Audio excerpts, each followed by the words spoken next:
Nestor, who was still tending to the injured Machaon, leaves his tent and, upon seeing the ruined wall of the Achaeans, goes to find Agamemnon. Nestor finds the wounded king alongside the also wounded Odysseus and Diomedes. Agamemnon again despairs and orders the Achaeans to prepare to sail home, and he is chastised by Odysseus, who calls him a disaster. It's a wonderful line. You are the disaster, right? Diomedes counsels the wounded kings to return to battle, but inspire the soldiers from behind the front lines. Poseidon favors Agamemnon, and the sea god lets out a cry as 9 and 10,000 combat soldiers to strengthen the Achaeans. Meanwhile, Hera, wanting to run interference for Poseidon, plots to make a mortal love with Zeus and lure him into a deep sleep. She lies to Aphrodite about her motives and receives from the goddess of love a band with the power to make the sanest man go mad. Hera next enlists the god of sleep to help her overpower Zeus by promising him one of the younger Graces to marry. Hera seduces Zeus, and the father of gods and men is conquered by love and sleep. Sleep tells Poseidon of Zeus's slumber, and the sea god leads the Achaeans against the Trojans. Ajax and Hector clash on the front lines, and Ajax lifts a holding stone, a large stone used to anchor a ship, and strikes Hector. Hector plunged in the dust and was taken back to Troy by his comrades. The retreat of Hector raises the Achaean battle lust. Raises the Achaean, sorry, we're going to work on our grammar here. The retreat of Hector raises the Achaean battle lust, and they push back against the Trojans until the knees of every Trojan shook with fear. Homer ends the book with an invocation to the Muses, as Poseidon shifts the favor of the war to the Achaeans.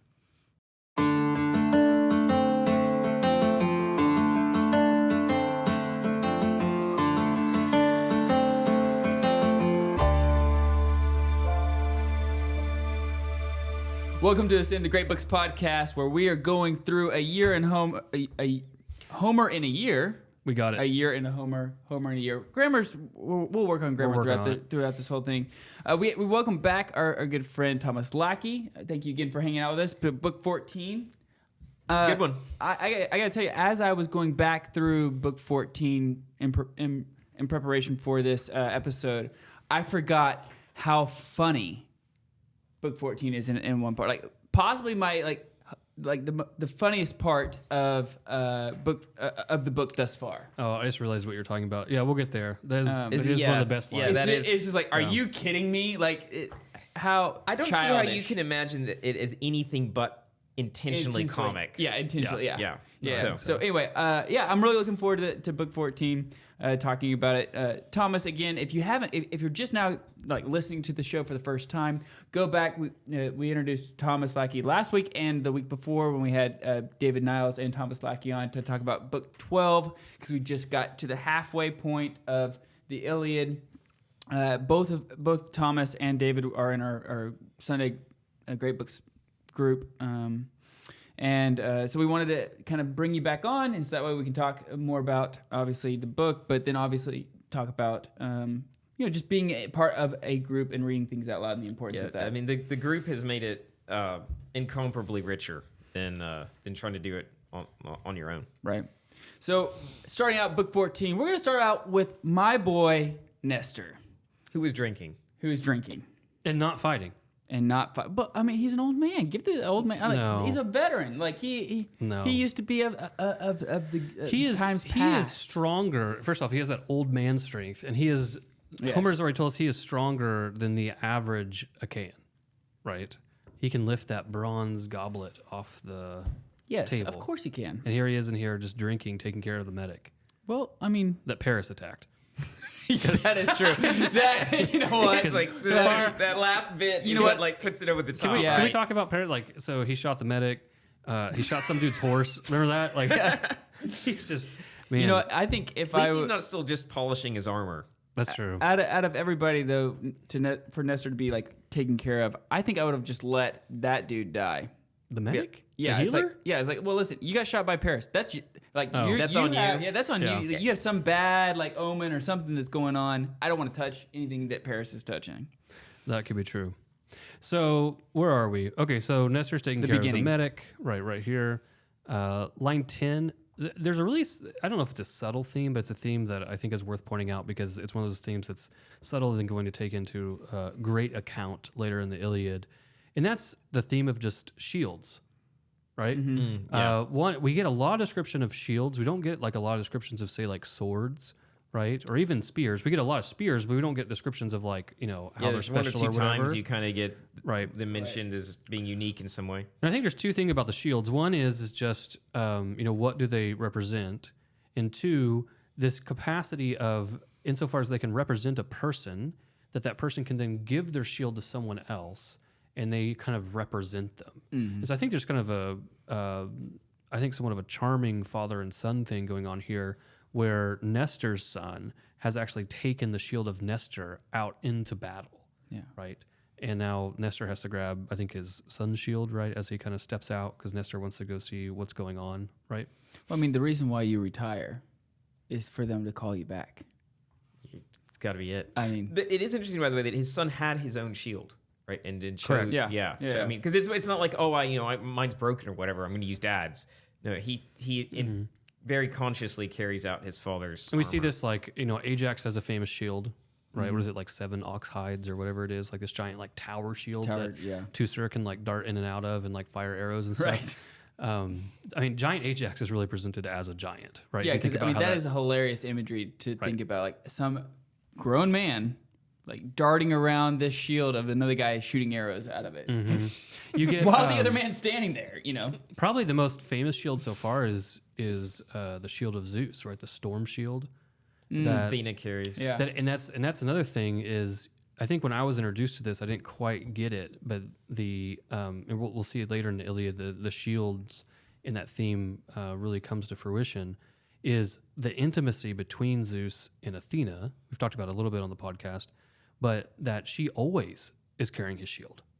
Just as a default, she's carrying his shield and his shirt. She talks about the storm shirt as well. And just that intimacy between the two, that father-daughter relationship, she comes from his mind, right? And so it's just one of the other ones. Is there another shield that I'm missing? We have Ajax. We have Zeus's shield has come up. Nestor's shield has come up. Can't think if there's another one. There's stuff in the future, of course. Correct. There's a few that I think we're getting prepped for to understand the mechanics of how this works, because later on it comes in, I think, in a more heavy way. So Nestor goes out. He has to. Does he join the Argives or does he go find Agamemnon? He chooses to find Agamemnon. He goes and finds all the wounded warlords, right? Diomedes, Odysseus, Agamemnon. You could read this two ways, by the way, because here he is debating, what am I going to do? Am I going to go fight or am I going to go counsel? Because that's and he decides counsel. Is that a good choice? That's a different question, I think. But I think that's It an seems like interesting. King Agamemnon needs as much counsel as possible. And I'm not sure Nestor's that Nestor's Nestor- playing to his strength, right? Yeah, that's definitely Nestor's strength. I'm not sure that Nestor's counsel is at its peak here. Well, what is it? So he goes. I mean, you can't be batting 1,000, Lackey. You can't always be spot on. Yeah. So we have just one thing to note, because it confused me, and so I had to look it up, and Fagels actually has a good explanatory note on this, is that when he gets close to the other kings and their ships, it starts talking about a wall, and there's 2 walls, right? Oh, yeah. So there's like where all the kings like planted their ships originally, and they built a wall around that.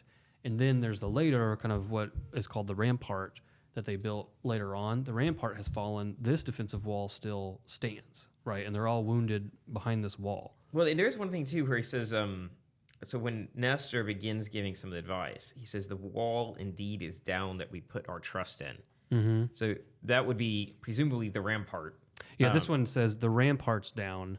There, the great wall we trusted. Well, so I think this is interesting, the question of, if we rewind a ways to the opening of book 12, where there's the preview, essentially, if you want to call it that, of the wall ultimately being destroyed or the rampart being destroyed, that they failed to offer the sacrifices. But here, you have an idea where they have put their trust in this thing that they then did not even bother to offer the appropriate. Their trust, and rather than being in the help of the gods, was in this wall.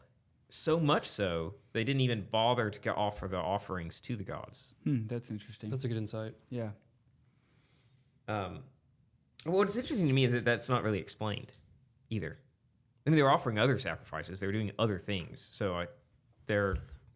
No, I think that's a good read. I like that. I'd like to think about that more, about whether that really took a place of a fidelity that they should have owned to the divine. Right, I like that. Things I don't like. So Agamemnon has an idea, which is, again, terrible. And so his idea is we're just going to prep the ships for, I think, running away at night in pitch darkness. But we're going to do that while the other guys hold the line. Where are you? This is at the line 80. Oh, yeah. Where he starts to talk. And of course, like, this is a terrible, terrible idea. Yeah, it's a horrible idea. Because as soon as the other Achaeans see you start to prep the ships, like, they're going to flee and run, right? The line's going to hold. And so I love this because Odysseus points this out to him. It's like, what is this, Atrides? This talk that slips between your clenched teeth? You are the disaster. Right. Like, you know what the disaster is about this war? You're the disaster. Can I ask a question? I'd love to get you guys' thoughts on this. Just to backpedal just a few minutes, when let's see, about 65, when Nestor's talking, Nestor says, "True, too true. A disaster's right upon us. Not even thundering Zeus himself could turn the tide." A couple of episodes ago, we talked about what's the relationship between fate and Zeus, and is it the same thing? Is it not the same thing? What was your take there? Like, when... Well, I'll throw this translation into the mix because I think it helps. Yeah, it helps. Okay. So yes, indeed, these things have happened, are on us. Not even high thundering Zeus himself could have ordered them differently. So that lands slightly different. It does land slightly different, but also there's this notion of these things that they are on it. They've happened and they're on us. There's this very much an idea of a stronger sense of fate. One of the things I find difficult in tracking the conversation between Zeus and is Zeus subject to a nameless fate is that Zeus then can also bind himself to something that's called fate, right? He can bind himself to his own will. And so you can get into a scenario in which so for instance, to say, if Zeus gives the nod to Thetis about he's going to, allow the Trojans to, have victory insofar as it's going to then burn Achaean ships and give glory to Achilles. Like, once he nods and gives that, then you really could say in that context, like, as the ships are burning, even Zeus could not stop this fate, right? Because he's already committed? Because he's committed. So it's a little, I don't want to say it's confusing, but I think it begs to actually kind of dig down deeper into more layers, because you can talk about Zeus's own will binding him, and even he can't get out of it once he does that, right? Because that nod is irrevocable. And that still would not be him subject to a nameless fate, right? Well, and later as we get into the philosophical tradition, you could use that similar language either towards the divine nature or the divine will without implying that there is something yet over those. Correct. Right? So, yeah, I mean, I think you have to take account of that. I do get the idea here. I don't know if this passage really elucidates it very much. I will say, that said, I do think in general there's an impression that Zeus is... As I would say, he's weighing the scales, not determining them. Yeah, yours made it sound much more like he is subject to something, like it's something outside of him that he can't order differently. The Fagel's translation is a little bit more vague. Not even thundering Zeus himself could turn the tide. Well, I will say that I think in this context, I also read it differently when I first read it, that Nestor here, I don't know, is speaking with great precision. Right? I don't know that he's really... for example, giving us a literally true statement. Not even Zeus could have done different. I mean, I think this might be hyperbolic or just rhetorical. Right. Okay. I just wanted to. That was just something that I was. No, that's a good. That's a good he question. says something really strange at the end too. I'm against our joining the battle. A wounded man is in no position to fight. He's not wounded. Yeah, he's not. This says, the last thing I'd urge is to throw ourselves into battle. How on earth can a wounded man make war? Now, obviously, So here- it is true he's addressing wounded men. Right. But he decides, okay, am I going to go talk to the wounded men or am I going to go fight? He goes talk to the wounded men and says, I don't think we should. I think we're done. You know. Right. Okay. I think it's a good This is a weird thing because but Nestor is not generally a coward, by the way. So this is an odd. I'm not sure this is cowardice. I'm not sure what this is. Yeah, let's see if we can kind of unpack like how through the effects of how his speech actually lands on the wounded kings, if you will. So we get Agamemnon's theory of, let's pack up and we can run away at night. Odysseus calls him out and says he is the disaster. You are the disaster. It's just one of the best I like lines. how it also has it's in italics. I mean, it's like I want to make sure you understand the reader Right. that he is the disaster. Yeah, you are the disaster, right? The commander of the armies, your plan will kill us all. Agamemnon kind of, So he's not in favor. yeah. That's a, If you read closely, a subtle, attentive reading is in between the lines Odysseus here. does not like this plan, right? It's an esoteric read, but Luckily, he backs down. we'll get there. This is really kind of that 1-2 punch of Odysseus and Diomedes. We see this pattern emerging again. We've seen how both of these characters tend to reflect the aspects of Athena.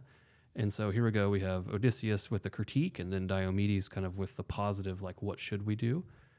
Giving out the whole thing again. I'm the youngest born, right? But he comes from good stock. He comes from good birth. And so he's still a king and they need to listen to him. So he gives... he gives this plan of, hey, what we could do is go back, but kind of, cheer our men on, command from behind, not really on the front lines, but we're wounded, but we could still be with them as opposed to sitting over here wounded by our ships. So that's like the theory that he gives.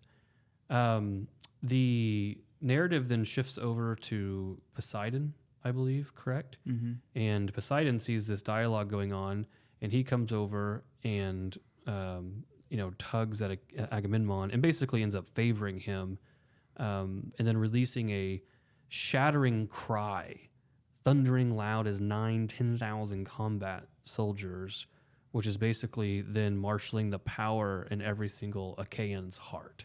So he just releases this war cry that actually then calls them all to rally back to battle. And then, go ahead. It's worth noting Diomedes of the Great War Cry or of the war is mentioned. Sometimes he's referred to that way, not always, but he is just before the speech. Diomedes of the War Cry. It's interesting because sometimes Menelaus bears that epithet as well. So then we get into the narrative of Hera and Hera's plan to seduce Zeus, which I actually find to be.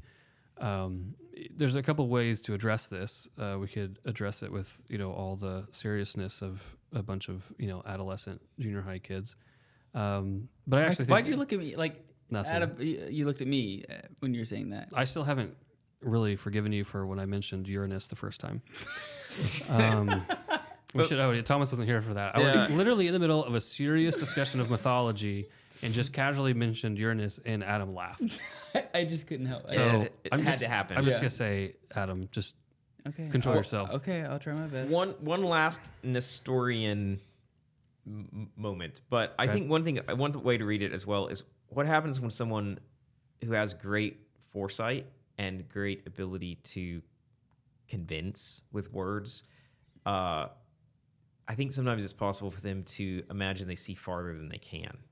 Right, so that's another possibility that pride sets in. Yeah, pride sets in. He's foreseeing defeat, and decides that what, I know better, and the jig is up. Right. And so that And to his credit, I mean, most of the things he's been seeing have been true. Yeah, it's true. I think the question there is when does prudence, which I think we would normally accredit him with prudence and counsel, if there's insufficient fortitude, when do those begin to fail and in fact turn against themselves? No, I think that's a good insight. One thing, Thomas, you had mentioned, I think last week, was calling out, do we have a definitive moment when Zeus actually stops paying attention to things in the north? And so even here, I noticed we're shifting to the narrative on Hera, which is around 190 or so. And it just says that, Hera sees that what Poseidon's doing, she wants to support him, but then she saw great Zeus at rest on the ridge, right, up on the heights of Ida. And so she's like, what could she do? And so it's interesting to me that at some point, it's not clear whether Zeus has fully turned his attention back, because you would think if he did, then seeing Poseidon out on the battlefield is going to have an immediate and sudden reaction.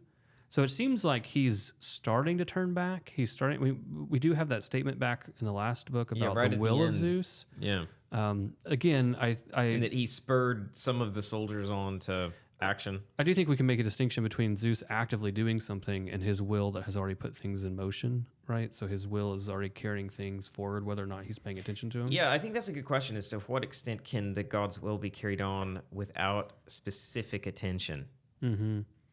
It seems like that there's some tension there, because sometimes when their attention wanders, other things happen, as we'll notice.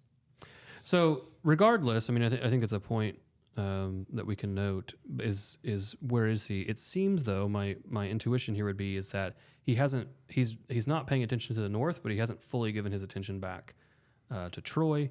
Therefore, he doesn't have a reaction about Poseidon, and so Hera has to come up with something to distract him, so he does not actually engage Poseidon. So at 200, excuse me, we get her plan. Well, I will say, by the way, when she observed him, this is my translation, but so Zeus too she observed, and hateful he was to her heart. This says her heart was filled with loathing. Yeah. So I mean, I A good compressed husband-wife that line. relation. Yeah. There's a little elision there in there, but So around 200, we get her plan, right? She's going to dress in all her glory and go to Ida. Perhaps the old desire would overwhelm the king to lie by her naked body and make immortal love, and she might drift an oblivious soft, warm sleep across his eyes and numb that seething brain. So, she's going to go distract him through Eros, right? Through the erotic. So then she goes and she gets all dolled up, and we get things for that. Things Athena made for her. And probably then... Did your notes actually say Hera getting dolled up? No. this is That's exactly what my notes are. Did you actually really write that? I wrote Hera getting dolled up. Oh, this is why we have to invite Thomas, because we think too much alike. We could have someone else. Well, in the dolled up sense, now this is just a translational note, but funny. mine does not.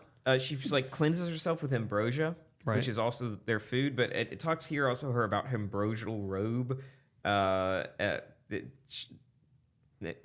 see, her hair was plaited in shining tresses, fine and ambrosial. There seems to be ambrosia seems to have a kind of multivalence going on, where it can mean the food that they eat, but there's something beyond that it also means, and that's why in my footnote, that's why it's untranslated.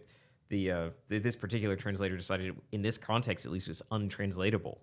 It seems to. Yeah, because this doesn't use that. It talks about wondrous, elegant, golden. It doesn't use it that. It seems this to has a translate note it. regarding that it seems that the same word is used over and over, and in most translations, it's picked in one meaning, and he just keeps it as it stands. But it seems to be that it can be anything from literally ambrosia to something meaning immortal or sweet or beautiful or That's something. interesting. Yeah. So, notably, the first thing she does is she goes to Aphrodite, who is the goddess, right, of love. And so she lies to her, right? Hera lies to Aphrodite, right? She gives us this thing of like, oh, give me love, give me longing now, the powers you use to overwhelm all the gods and mortal men. There's a line here, there's a lot to unpack here, so let's kind of just slowly work through this. As an aside, after that, Hera mentions that she wants to visit Ocean. This is the lie, right? So I need to, get all dolled up because I need to go visit Ocean, who here is capitalized. Ocean is a god. And Who gave gods their being. yeah, this translates it as the fountainhead of the gods. And we flagged this because this is not the classical mythology that came down to us, right? This is not the Kronos, Zeus narrative here, which clearly is in Homer. But this question of how can Ocean be seen as the fountainhead of the gods is not entirely clear what mythology Homer is actually drawing from here.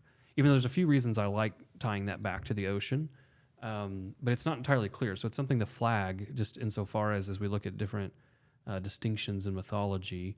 This one is some kind of Homeric mystery here. So I want to draw out kind of two lines. One is the one I already read, because I want to look at love. And like I said, she says, "Give me love, give me longing now, the powers you use to overwhelm all the gods and mortal men." Aphrodite, says, "Yeah, I'll give into your warm request." And then she talks about the heat of love, and then she gives her a band. And she says of the band, right, "Take this band, put it between your breasts, ravishing open work, and the world lies in its weaving," right?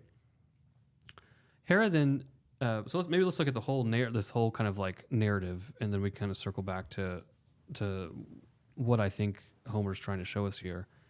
So then Hera goes from Aphrodite to Sleep, the twin brother of death. So here Sleep and death are personified, just like love was. And it's interesting that love is personified outside of Aphrodite, right? And so we're kind of getting into these somewhat primordial gods. And she asks Sleep, right? And she calls Sleep the master of all gods and all mortal men, which is somewhat similar of what she spoke of love. And so she says, we need to put Zeus to sleep. Sleep is not overly keen on this idea because he's done this before for Hera, and he was punished for it. Which implies that Zeus has at least some power over Sleep, just as Correct. Sleep has power over Zeus. His brother, I believe, Night, had to, I think Night's related to them if I remember correctly. Night personified had to save him, right? And also it says old Night can overpower all gods and mortal men. So now we have love, we have Sleep, we have Night, right, that seem to have this power over all the gods and mortal men. Hera is able to convince Sleep, right, to help her because she offers Sleep one of the graces. It's one of the women, one of the younger graces, and Sleep just jumps on this immediately, right? He's like, "Oh yeah, that's great. Like I'll totally do this," right? And he names the one that he wants. He says, "All my days I've tossed and turned for her." Presumably, Sleep is coming under the influence of the band. The band. What did it translate in yours? Let me see. Do you remember? Yeah, let me go back. Because band is a little bit vague. It just says breast band. Okay. So, you would naturally think something like a necklace, but it doesn't seem to be. It seems to be something that must clasp around. I think it's, and even between, right? I think, Yeah. at least in this translation, it says you have to put it between your breasts. But no, I think that's a great read, is that we think she's getting all dolled up and having, this effect of love on her. And we're seeing this as that she's prepping for Zeus. But even when she goes to sleep, I think that effect of love is already, right, taking root, right? So you actually see Sleep kind of enticed and lured into this by a romantic desire. So he agrees. And so she goes up to Zeus. It says, "At once all the lust came swirling, over him," right? She goes up and dresses him. He definitely understands what's going to happen. And then, Adam, would you like to just lead us through Zeus's response? I just can't help but, while I'm reading this, to just think about how juvenile of a response this is. So he's sitting there, he knows what's about to happen, and he's like, "Oh, you're just so beautiful. Never have I lusted over somebody like I'm lusting over you.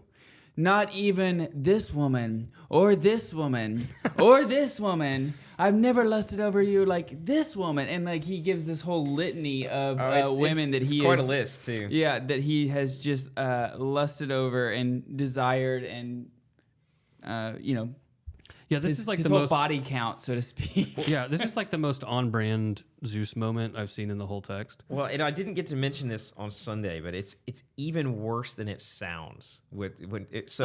Because the first person he mentions, the wife of Ixion, a son of Zeus himself, tried to rape Hera. So this is not how, to mention this as your start Right. But not only that, Ixion's wife had a son who was then known as a notorious adulterer. So his first pick is to pick someone who tried to assault his wife, and then he has an illegitimate, we say illegitimate, I don't know how to call it when it's Zeus, but You're right. then has a reputation for pursuing exactly this kind of behavior. And I can't believe that that's accidental, that's the first one that's named. Yeah, and I would imagine that if we sat down and parsed out all of these myths of all these women he's listing, a lot of them are going to be tragic, right? I mean, another one here is Dionysus is mentioned, right? And the woman that bore him, which is also, that's the one in which Hera gets incredibly jealous about and tricks her into asking Zeus to reveal himself in all his glory. And he does, and she burns to a crisp. Right. I mean, just all these not only is it just like the most on-brand Zeus moment ever to list all the like, oh, I'm lusting for you more than this woman and this one, and just remind her of all the adultery that you've committed. But then also like they're all just wrapped up in the most sordid stories. But there's something here about someone with lovely ankles or something, like it's like it's just That's a good epithet. Well, I mean, Zeus is not known for his foreplay. Just marvelous ankles. I'm just saying that, I mean, he doesn't, it's just, it's the most on-brand thing possible. And it goes on for quite a while. That's it. I think actually that is the humorous part in this, because it's one thing for Zeus to say like, oh, I lust over you more than this person or this person, even if this person is pretty cringe, right, with the backstory. It's more that he thinks that he hasn't made his point. I need a couple more examples. I need to make sure. I need to draw this out to make sure you really know what I mean. And this is where I think some people would point and say, this is so absurd.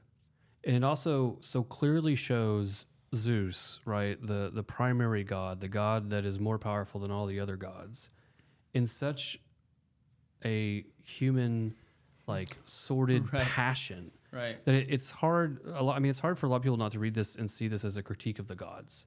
I think it has to be. I mean, just see like this is so over the top and so just like he's subject to human passion that there is a critique here of, look, this is the god of the gods, and it's a joke. Yeah, I don't see how. I mean, how different would the sensibilities have to be for somebody not to snicker at this? I can't imagine human beings just being that different. That this is not presented in a way that's simply absurd. It's not funny it's so absurd, right, that it has to be funny. Well, clearly, like the sensibilities, right? I mean, Hera is known for her jealousy, right? The fact that the wife is jealous of what Zeus does and all this adultery. I mean, that dynamic between Zeus and Hera, right? Even if that's the only context you take, this is an insane thing. And also, another thing to point out is for her to put up with this, to still go through with the act of making immoral love after he does this, simply because you are using your sexual relationship with your husband as a form of deceit, right? Which is, not to skip too far ahead, I think this might be why he's so outraged when he discovers what's going on. Well, in some commentary, they bring the parallels to what Zeus says to Hera, like that he can't wait, like this is overcome, like this passion is overcome, similar to what Paris says to Helen. Oh yeah, that this passion has just taken over him, and then it's like, well, so you're equating the god, like you were saying, Deacon, like you're equating these passions of men and equating it to like the god, that a god is subjected to it as well, and not only subjected to it, but like mastered by it. Yeah, mastered by it. Yeah. So let's pivot off that mastered by it, right? So Zeus falls for this, right? And you get this whole deal. And then around 420, Homer says, "And so deep in peace, the father slept on the Gargan peak, conquered by sleep in the strong assaults of love. his wife locked in his arms. And so this is what I'd like to take a step back and look at, and I want to couple together a few statements. One is when she goes to Aphrodite, the one I already read, but it's worth revisiting. Give me love, capitalized. Give me longing now, the powers you use to overwhelm all the gods and mortal men, right? Which now we see includes Zeus. Then we see that inside the band, the breastband that she's wearing, in that the whole world lies in its weaving. Then we come to the fact that Zeus, the god who is more powerful than all the other gods, is conquered by sleep and love. And I think this really raises the question of what is the relationship? I mean, we kind of have this smattering of what you might call these more primordial gods. What is the relationship between Zeus, the head of Olympus, to these more primordial gods? Any hot takes on that?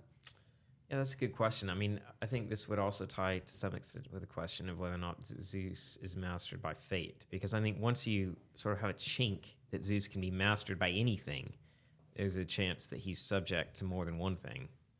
No, I completely agree with that. I actually had written out here just fate ? Because I agree with you. If he can be conquered by sleep and love, even if only in a moment, right? And say he wakes up later in a rage and does whatever else to these gods, the fact he can be conquered by them, right, seems to then open up the conversation. And for me, tends to lean more towards the fact that, he also can be subject and conquered by fate as well. It's interesting as well, I think, here to think of Zeus. This is going to be a very bizarre way to phrase it, because we were just talking about his, ridiculous adulteries and things. I think Zeus is slightly innocent here in that he does not trust Hera. He has been very clear that he doesn't trust Hera, but he does trust Hera about this. He doesn't think she's up to anything here. Not yet. I don't think so. I don't think he. I think that there's an image when she comes to him of the grass springing up around them and flowers and things like that. Right.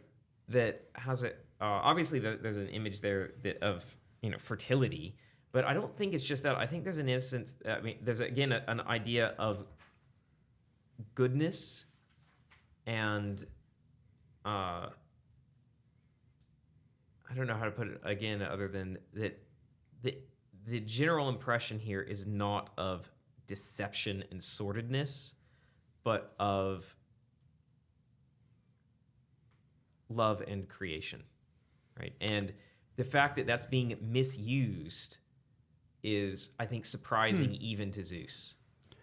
Yeah, that's interesting. I do think there's a misuse of a good here, right? The sexual relationship between husband and wife.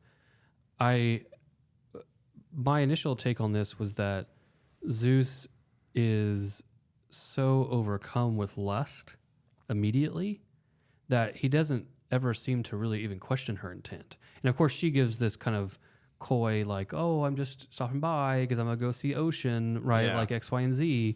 He doesn't really ever... So part of it was like, is his mind so clouded? Is it a trust? Or he just doesn't even take the moment to even think, right? Because when lust is typically, tied to an intellectual blindness. Yeah, because of what it does to Aquinas us. brings this out. Yeah, one question that I don't know the answer to, but it would be interesting.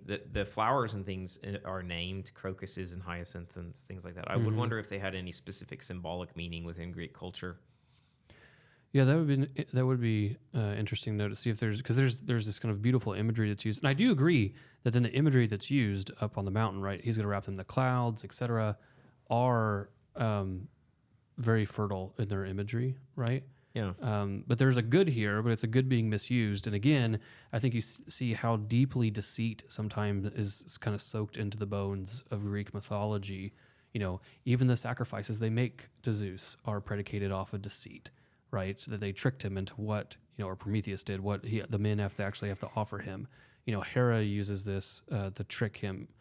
Zeus constantly is deceiving Hera, so she doesn't try and catch his adultery. So no, I think those are good questions. I'd like to take a step back and this understanding of Zeus then conquered let's take love for example. These more primordial gods. I think we've mentioned it before, but there's Homer, and he's at what, like 850. And so in the 700s, there's another Greek poet, which is basically the only other ancient Greek poet that we have, Hesiod. He wrote a few works, but one of them is the Theogony, which is it's very short compared to the Iliad. It's only about 1,000 lines, so it's one of the it would be compared to one of the longer books, right, in the Iliad. And the whole thing, it's not really exciting reading. The whole thing is literally just a genealogy of the gods. Where do the gods come from? Things of this nature. And the thing I think that's really interesting is that in his, there's these primordial gods that come first and actually predate things. So I'm actually going to turn to our guide to kind of point out how this works. And so it says, though he lived after Homer, Hesiod, like Homer, is weaving together long-standing traditions in Greek mythology into a coherent whole. For Hesiod, the world starts with the primordial gods of chaos, and then earth, or Gaia, the abyss, and then love, Eros. And pertinent to our passage in Homer, chaos then gives birth to night, and night gives birth to doom, fate, death, sleep, and dreams. So in Hesiod's, and I talk about this more and more in the guide and kind of parse this out, but in Hesiod's Theogony, there's these primordial gods that come first, right? Like chaos and earth, abyss, but then love, right? Eros, right? Our erotic love. And these get affirmed by, say, Socrates in a way that Zeus does not, just to... Correct. Yes. Leap ahead a few centuries. Just a few centuries. But yeah, so I think that, but I think what we're seeing here is the groundwork laid for some very serious conversations about what actually does move the cosmos, right? So if we look at these guys like Hesiod and Homer as teachers, and what they're trying to do is they're literally looking at nature and trying to observe certain things and take the mythologies that they receive and try and articulate the realities around them without, say, the benefit of divine self-revelation through like scripture and like Hebrew culture. I think there's things to note here. And I think that it's really fascinating that the primary God, the God that's more powerful than all the other gods, can be conquered by these primordial ones. Yeah, and I think as well there's a question here. So Aphrodite is associated with love, but she then has this device, the band. The band, that in some ways, I want to use the word personification, but it doesn't work because it doesn't seem to be a person. But it seems to be related to Eros, right? Right. It seems to be somehow at least physical manifestation of Eros. Yeah. No, and I think that, because you see then that erotic love played out with sleep after like the young Grace. And then you see that erotic love played out upon Zeus for Hera. And I think that I want to build off what you said, because this is why it kind of captures my imagination, is because sometimes the modern Christian tradition hasn't picked this up as well. But like, where does Eros go in this, right? So we kind of get kind of a snapshot here in Homer, and I think this is pretty much the snapshot we have. Then in Hesiod, all of a sudden Eros is one of the four primary cosmic gods. And really, there's a good debate that it's Eros that then actually, because we don't really get a description of where the four come from, right? But then it's Eros that makes the cosmos have its fecundity. Well, right? and also that it's Eros that in some sense brings a principle of unity, right? And I don't just mean the union between spouses, but a unity of elements, a unity of things. This is brought out some in the symposium. But I think there's a question to how you might even apply it to this text, because as Eros here is withdrawn, if we associate this with, and misused, if you turn to the battlefield, the brutality and the lack of any sort of common, brotherhood of humanity also withdraws. Right. So yeah, that's interesting. Yeah, it's an interesting thing where that I think the violence has been ramping up anyway, but this withdrawal and misuse of love seems to be amplified in the battle. Yeah, no, I like that. I'd have to think about that more. I think that for the sake of maybe my own interest, let me just map this out real fast, because I think this is a theme to track, and it's a theme that's, again, like I've said, and probably I'm using it too often, but it's really nascent in Homer, right? We're seeing what we're seeing in Homer in a lot of ways is he's raising questions or pointing out themes that then, excuse me, start to develop in the West. And so I think one of them is Eros. And so here we kind of have this, question of like, wait, how can Zeus be conquered by love? How can Zeus be conquered by Eros? This kind of erotic desire. Hesiod then we see presents Eros in this more cosmic sense, right? As you kind of alluded to, not even just between like husband and wife. And we kind of want to reduce Eros, the erotic, to simply sexuality. But it's actually better than sex. But it's... I'm glad you're here. I am here. For those playing along at home, Adam's making fun of me for an article that I wrote on Eros because the subject's actually close to my heart, which is what I was trying to explain. And I published it on Catholic Answers, and they retitled it Better Than Sex. And Adam has never let me forget it because that title went over like a lead balloon with a lot of people and had a lot of questions. So anyway, even though I love Catholic Answers. So anyway, but thank you, Adam, for that It was aside. just perfect. Yeah, thanks. It lined up. This is It what happens when we did. do the podcast late into the evening. So anyway, so you see the Eros becomes this more cosmic. And just like to trace this, so you already mentioned the symposium. The symposium then is literally an entire Platonic dialogue on who or what is Eros, the erotic. And this plays out, I think, heavily with Plato, in which Plato starts to, I think, challenge our notion that Eros is just this kind of raw, primal, sometimes even this kind of Dionysian, bestial, right, love, and that actually Eros is not a downward spiral. It's an upward movement, right? That Eros actually is An ascent, yeah. Yeah, it's an ascent, and where you actually move from lesser beauties to greater beauties until you actually can satiate in beauty itself, which is God. And this is even a pagan that can actually see this text. And so we ascend, which is probably, we're pulling the veil back a little bit on where we came up with the name for our podcast. But, the erotic. And so you actually can ascend from lesser beauties to greater beauties. And even then, say, Aristotle later. So you have Plato and then Aristotle.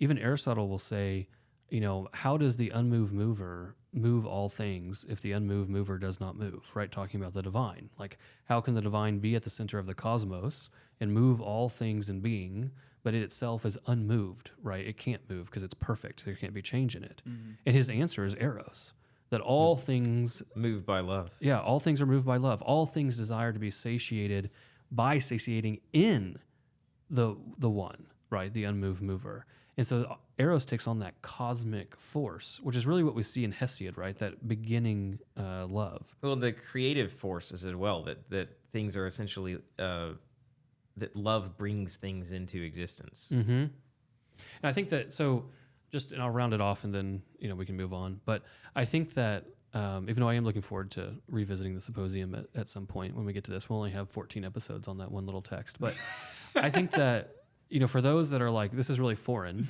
right? Like, because a lot of our particularly Protestant tradition, and unfortunately our Catholic tradition has somewhat adopted this in the last 100 years, really has seen Eros as something competitive with agape, right? So St. Paul talks about agape. He talks about this selfless love, right? Mm-hmm. This divine love. And sometimes you'll see in this kind of Protestant tradition of, we have Plato's Eros, right? This kind of self-love, right? Contrasted or competitive with a selfless love of St. Paul.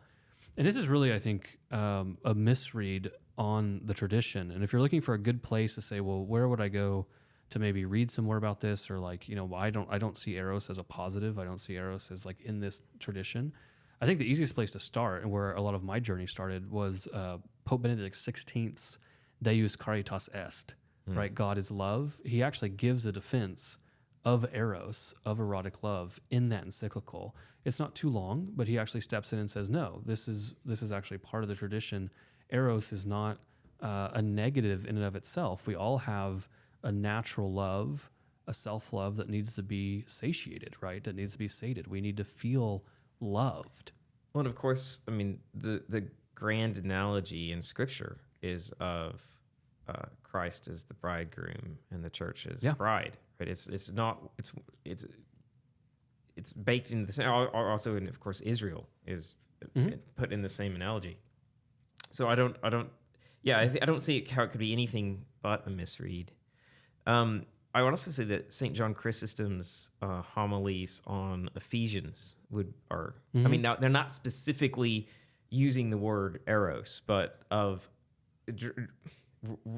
drawing from the theme of of love between man and wife, and ascending to higher love is a strong element in his. Yeah, no, I agree. And I think that too, you see this with, no, I agree with you, because it's hard to say, well, eros doesn't play into like my relationship with God, etc., when God used erotic imagery, both in the Old Testament and the New Testament, as the primary way to express his relationship to humanity, right?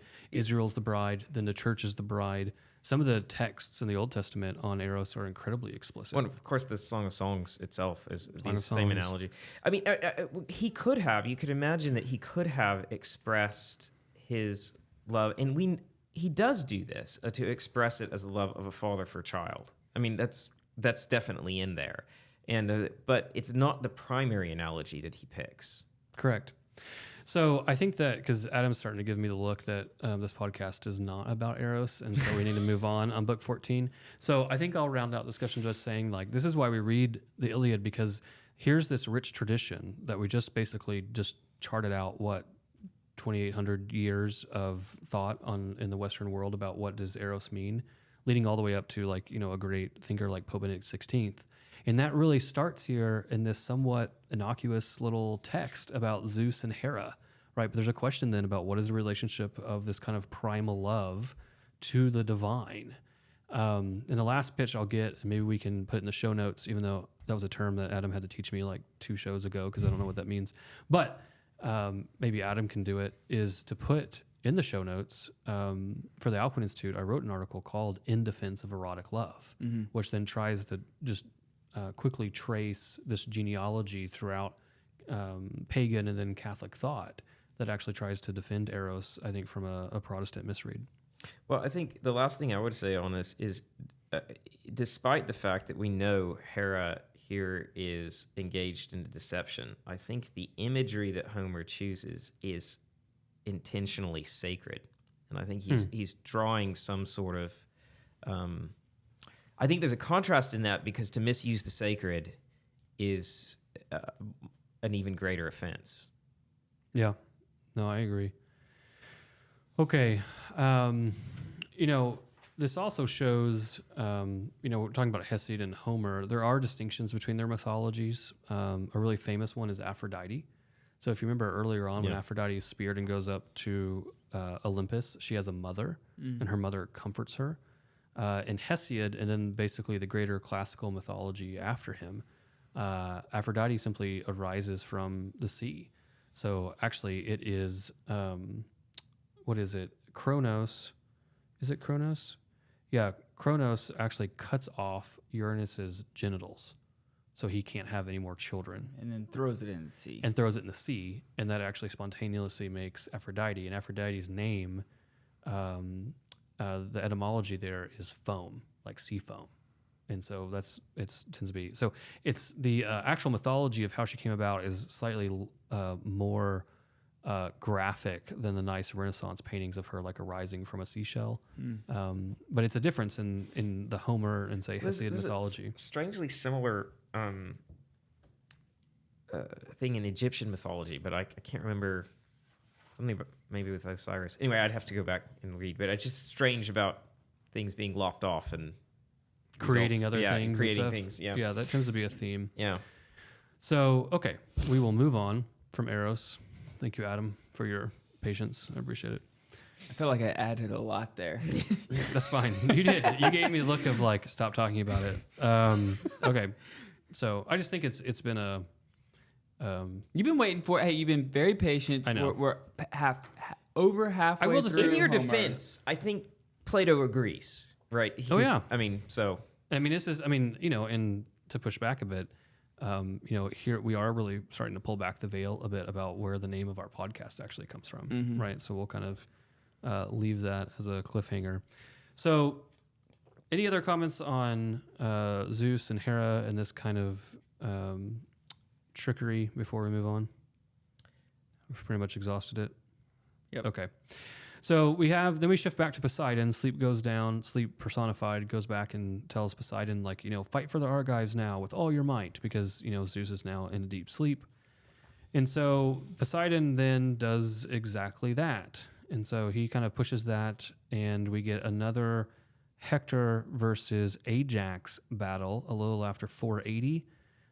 He grabs a rock, a holding stone, which is like an anchor. So this is a fairly large rock. He heaved it at Hector's chest, and it struck him over the shield rim close to the throat. And Hector does not take this well. He plunges in the dust. His companions have Shocker. his companions he have didn't to. take this well as the Yeah, just the rock getting thrown into his throat. Like, I don't know Yeah. a lot of guys who would take that very well. It says, well, you never know in the Iliad. He might have just, it might have just broke on him like, his skin is bronze. You just never know what's going to happen. Yeah. As part of the, the just kind of fickle nature of the gods, right? Hector, this is a little bit for 520, right? Hector tries to catch his breath. His eyes cleared. And then he goes down and vomits dark clots. And then the world goes black across his eyes again. So he is not Yeah, when I which first is well. typically the imagery for death. death. I mean, this is used over and over again. And I guess there's one question as to whether or not, just how close to death Hector is here. Well, yeah, in my notes, as a first time reading through this, I thought I was putting in questions like, is this the first time this phrase doesn't mean death? Yeah, that's a good question. In the Iliad? Yeah, that's a good I question. think so, but I'm not positive. I certainly associate it with death, given everything that's happened. So here, by the way, is Ajax. I think I might be just slightly behind you, mocking Polydamas, or an act for. He throws a spear at him and ends up killing someone else, and says, No, that's right after. Yeah. "Yeah." It's at So 540 for us. Here again this is not Ajax and Hector agreeing to give each other a decent burial, whoever wins this fight, right? Our brotherhood here has been shattered. Mm-hmm. What's interesting here, though, is that we have a corpse trade, right? Which I'm not sure if we've seen before, where actually there's a dead body on both sides, and they want to be able to give their comrades the proper rituals and not see them mutilated. And so I can't recall if there's one previous to this, we actually get the, should we actually just trade corpses? So our comrades can actually have their proper rights. So let's see here. More foreshadowing. Correct. Yeah, I think that's, and some people might be like, man, they're really pushing. I understand that corpses are important, or why do we keep bringing that up, or why do we bring up shields?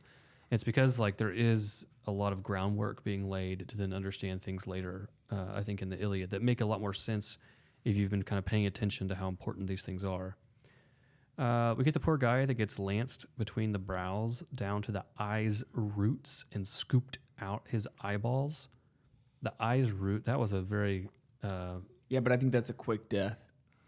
I think I'd probably take that over getting stabbed between between the navel and the genitals. Yeah. Yeah, probably. So yeah, is it the same guy whose head gets lifted up as a pike? Yeah. Oh, yeah, they put his head on a pike. Yeah. Yeah, which again goes back to that thing of is the savagery Yeah. of the Iliad increasing as we move along. He held it aloft and displayed it like a puppy head to the Trojans. Is that little Ajax doing that? That's good. Or no, little Ajax was the one that threw the head at the guy at one point.